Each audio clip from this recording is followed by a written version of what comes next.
मित्रांनो, ठरलं तर मग मालिकेच्या आजच्या पुढील भागात आपल्याला पाहायला मिळणार आहे की आता नागराजला प्रियाने जबरदस्त प्लॅन सांगितलेला असतो की कसं महिपतला त्याच्या जाळ्यात अडकवायचं.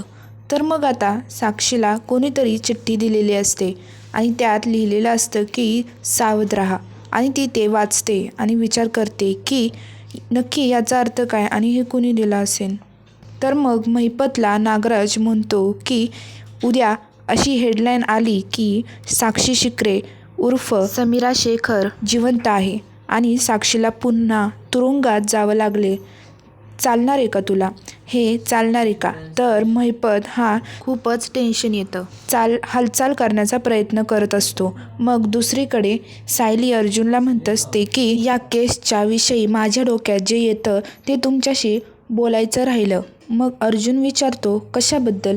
मग सायली सांगते आपण नागराज काकांवर लक्ष ठेवायला सुमन काकूंची मदत घ्यायला हवी. मग अर्जुन म्हणजे असं म्हणतो, म्हणजे त्याला समजलेलं नसतं की सायलीला नक्की काय म्हणायचं आहे. तर मग सायली सांगू लागते की म्हणजे नागराज काका कधी निघतात, कधी परत येतात, त्यांना कोणाचा फोन येतो, कधी बोलतात, हे सगळं सुमन काकू आपल्याला सांगत राहतील. तर मग आपल्याला हा असा पुढील भाग आपल्याला आज पाहायला मिळणार आहे. तुम्हाला संपूर्ण भाग पाहायचा असेल तर आमच्या चॅनलला नक्की सबस्क्राईब करा आणि कॉमेंटमध्ये येस टाईप करा. धन्यवाद.